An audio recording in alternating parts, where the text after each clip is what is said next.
Hello my dear YouTube family. ఎలా ఉన్నారు? బాగున్నారా? నేను చాలా బాగున్నానండి.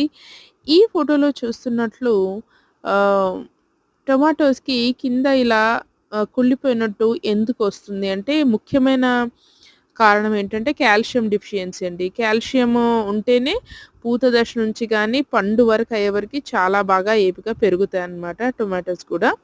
ఇంకా ఇర్రెగ్యులర్ వాటరింగ్ ఒకటి, హాట్ వెదర్ ఉన్నా కూడా అలాగే త్వరగా ఏపుగా పెరిగిపోతాయనుకోండి, మరి వాటికి అంతే కాల్షియం కూడా అవసరం ఉంటుంది.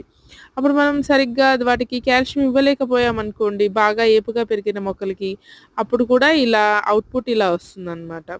అలాగే వేరు కుళ్ళిపోయినా కూడా వాటికి సరైన మినరల్స్ రూట్ నుంచి అందకుండా కూడా ఇలా కుళ్ళిపోతాయన్నమాట.